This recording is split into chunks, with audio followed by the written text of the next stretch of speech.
Tyler Perry, it was a story maybe like 3 weeks ago, and I think he was in the middle of either producing a movie or doing something. And he was building an $800 million studio, and he paused the construction.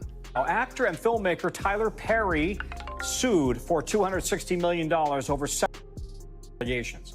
The complaint filed in Los Angeles accuses Perry of creating a, quote, coercive, exploitative dynamic with actor Dixon. Joe Rogan just broke his silence, and what he said about Tyler Perry has the internet spiraling. A $260 million lawsuit just went public. Allegations of manipulation, power plays, and Hollywood's dirtiest secrets. And within weeks of that filing, Tyler Perry hit the brakes on his massive $800 million studio expansion. Coincidence? Maybe. But now that Rogan's weighing in, fans are starting to see the bigger picture. Because this isn't just about one lawsuit or one studio. It's about the pressure building in Hollywood. From lawsuits, to AI, to the fall of untouchable names. What's happening behind closed doors at Tyler Perry Studios might just expose how the game really works in Tinseltown. Tyler Perry happened to Black Hollywood, and he did it by using stupid, ignorant, so-called Christian to fund all of his very homosexual behavior. Sexually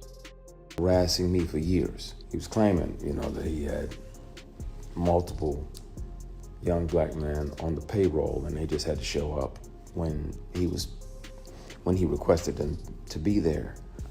Before the headlines, before the internet caught fire, it all started with one man, Derek Dixon, a name nobody knew.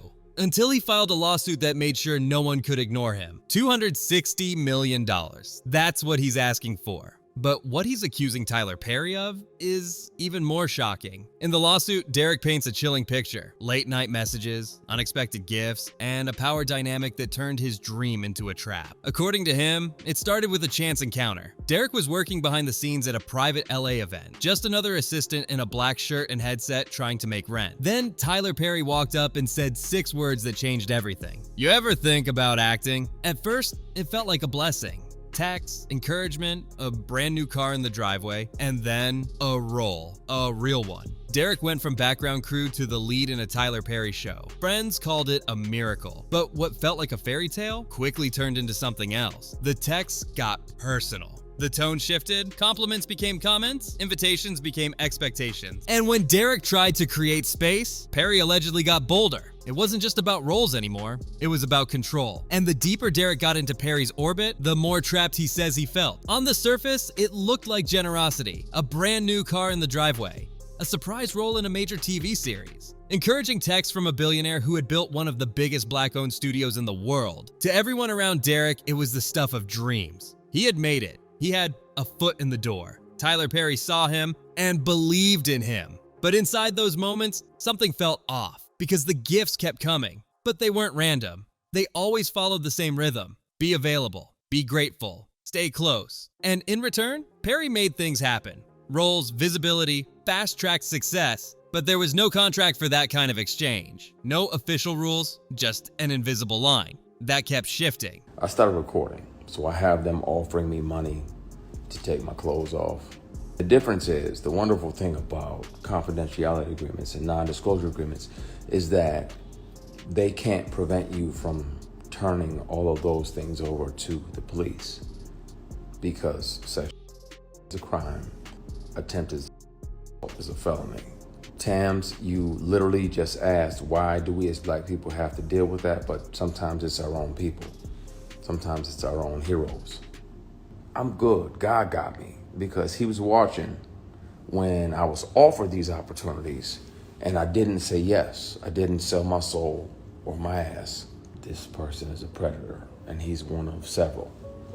Derek tried not to overthink it. He told himself this was just how Hollywood worked. That maybe the compliments were awkward but harmless. That maybe the 2 a.m. texts were just eccentric, not predatory. But then came the questions that didn't sound like mentorship anymore. Who are you dating? You think about me? Why you acting shy when we vibe like this? That's when it started to feel less like support and more like a test. According to Derek, the generosity was never just generosity. It was a setup. Quiet, calculated, and disguised as kindness. Because every gift came with weight. Every opportunity had strings. And over time, Perry's presence in his life didn't feel like a blessing. It felt like ownership. Derek tried to set boundaries, kept his responses short, changed the subject when things got too personal. But the more he tried to stay professional, the more Perry allegedly leaned in. And when the questions didn't get answered, that's when the next level kicked in. Another role, another dinner invite, another check-in that didn't feel like work. From the outside, it still looked like a success story. But from the inside, Derek says it started to feel like he was being kept. Not mentored, not promoted, kept. Because once you start connecting the dots, it's hard not to see the pattern. The sudden gifts, the praise that turned into pressure, the personal attention that disguised itself as opportunity. And always the same unspoken message. Stay close, play along, and I'll change your life. But when Derek finally tried to step back, to reclaim some space, to focus on the work and not the relationship, that's when the dynamic shifted. The energy changed. The compliments stopped being sweet and started sounding possessive. The silence after a missed text started to feel like punishment. And the power imbalance? It was no longer just emotional, it was professional. Because by that point, Tyler Perry wasn't just a contact in his phone. He was Derek's gateway to the entire industry. And when one man controls the gate, saying no doesn't feel like setting a boundary. It feels like shutting your entire future down. It started with a party, a private gathering at Tyler Perry's mansion, one of many. Just another casual night with music, cocktails, and handpicked guests. Perry invited Derek personally. Nothing official, no job title, just pull up, come chill. Derek showed up, still trying to convince himself this was just networking. Still hoping this was how careers were made. Being in the right place, saying yes to the right people. The house was massive. A-list faces, soft jazz, glasses clinking. Everyone smiling, everyone playing their part. Derek kept to the background. Polite, quiet, professional. But when the crowd thinned out, Perry pulled him aside. "You've been drinking," he said. "Don't drive. Just stay here tonight." It sounded reasonable, thoughtful. Derek was buzzed. The city traffic at night could be brutal. He nodded, thanked him, and accepted the offer. The guest room was pristine. Too pristine. Dim lights, clean sheets, quiet. Derek didn't even have pajamas. He laid down in his boxers and stared at the ceiling, ready to crash. Until he heard the door. Someone slipped inside. The weight of the mattress shifted, and without turning, Derek says he knew who it was. Tyler Perry. According to Derek, what happened next was fast, confusing, and silent. He felt hands. He heard whispers. He froze. He didn't scream. He didn't fight. He just tensed up and whispered, "This isn't what I want." Perry backed off, said, "My bad," and walked out. No yelling, no threats, just a casual exit. Like it was nothing. But for Derek, it wasn't nothing. He laid there for hours, eyes open, pulse racing, staring into the dark. The next morning, Perry texted like nothing had happened. "Got a new role for you. Show's picking up steam. You in?" And Derek said yes. Not because he was okay, not because he was ready, but because in Hollywood, walking away from power isn't simple, it's terrifying. So he told himself maybe it was a mistake. Maybe Perry was drunk, maybe it would never happen again. But deep down, he knew better. The signs had been there. The tone of the text, the pressure, the gifts that never came without a cost. And that night, that wasn't kindness, that was control. It should have ended there, but it didn't. Weeks later, Perry invited him over again. No party this time, no guests, just them, and a promise to talk business. Derek had pitched a show idea. Something personal. A story he believed in. Something raw and original. Perry said he wanted to help him develop it. Derek showed up, script in hand, heart pounding. But from the moment he sat down, Perry wasn't interested in the pages. "You always want to talk business," he said, pushing the script aside. "What about us?" Derek tried to laugh it off, tried to change the subject, but this time Perry wasn't smiling. He got up, closed the door, and according to Derek, got aggressive, fast. He grabbed at Derek's shirt, tried to pull him close. Derek resisted, kept saying no, tried to calm the room without provoking anything worse. Out of panic, he blurted the first excuse he could think of. "Yo, I'm starving." A beat of silence. Then Perry stepped back. "Okay," he said, "let's get some food." They sat at the kitchen counter, eating in silence. Derek's hands were shaking. He couldn't taste anything. As soon as Perry turned away, Derek slipped down the hall. Not to the guest room this time, but the bathroom. He locked the door, sat on the edge of the tub, and waited for the sun to rise. That was the moment everything changed. He had tried to convince himself this was Hollywood, that this was normal, that maybe he was overreacting. But locked in that bathroom, staring at his own reflection, he realized this wasn't confusion. This was calculated. When the lawsuit finally hit the internet, it didn't just trend, it detonated. Court documents were filed. Screenshots started circulating. Claims of manipulation, coercion, emotional pressure, all backed by a paper trail of texts, photos, and blurred voice notes. And just like that, the public split in half. Some fans were stunned. They read the documents, they listened to Derek's story, and they started to connect the dots. Why did all those gifts come so fast? Why were the roles always tied to those late-night messages? Why does it all sound so familiar? Others refused to believe a word. Tyler Perry built everything from nothing. He helps the community. This dude is just mad his show didn't get greenlit. Twitter threads exploded. Instagram pages reposted the lawsuit with red circles and arrows. TikTokers were breaking it down like detectives, pointing out the timestamps and tone shifts in every message. Done my best to forgive this person. At some point soon, it's gonna have to come out. I've kept one of these on me since 2005. Whether it's a keychain recorder or a pen, because most predators would check your phone.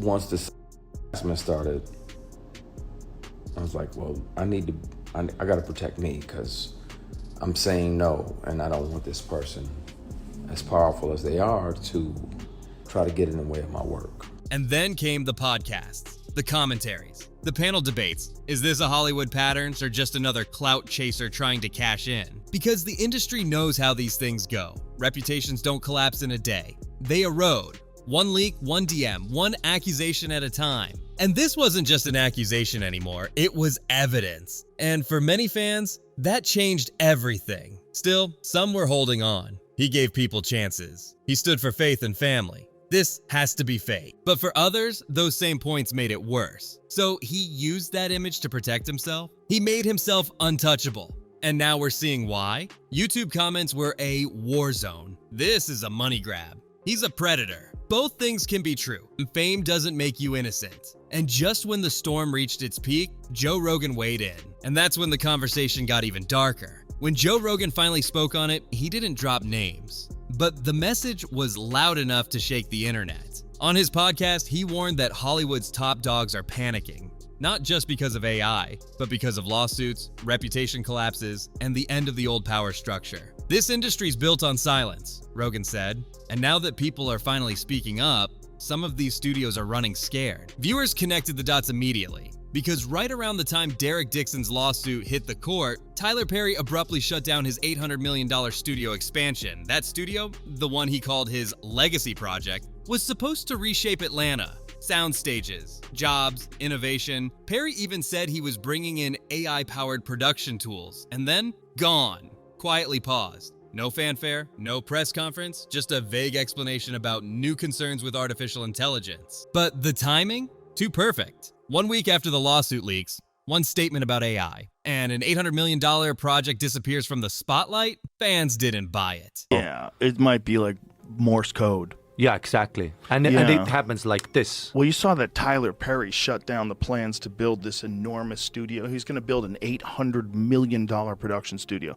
And he saw Sora. Tyler Perry. He's the Is guy who that the does guy all who- those Maeda movies. He's got a bunch of TV series. I thought he's the extreme makeover guy. Move that bus. Remember that guy? Dude, that was my shit. No, he's he plays a lady in a bunch of famous movies. Yeah, he's the Maeda. Yeah. This isn't about AI, one Reddit post said. This is damage control in real time. And when Joe Rogan hinted that AI was just the excuse some execs are using to walk away from riskier moves, people started asking the real question.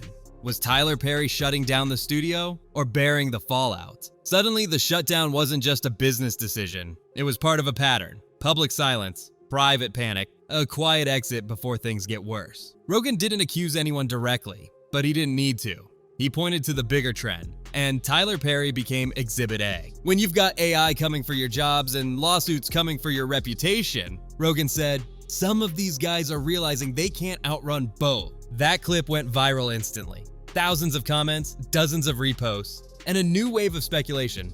What else is coming next? Because if a mogul like Tyler Perry is pulling the plug on his biggest project ever, something big is happening behind the scenes. Tyler Perry spent years building an empire, not just of studios and scripts, but of trust. He branded himself as the man who made his fortune the right way, with faith, with family values, with second chances. But this lawsuit, it's not just threatening to tear that image apart, it's revealing something even darker. Because whether you believe Derek Dixon or not, whether you think this is justice or a setup, there's no denying one thing. The silence is cracking. A $260 million lawsuit, a sudden $800 million studio shutdown, a viral Rogan clip linking the dots, and an industry that, for once, isn't rushing to protect one of its biggest names. So here's the question. Is this just a calculated money grab by a bitter actor? Or is this the beginning of Hollywood finally being held accountable? One studio, one lawsuit, one voice at a time? Let us know what you think in the comments. And don't go far. Because if this case actually goes to trial, the next wave of receipts, testimony, and public fallout might make this look like just the beginning. And trust me, it gets even darker from here.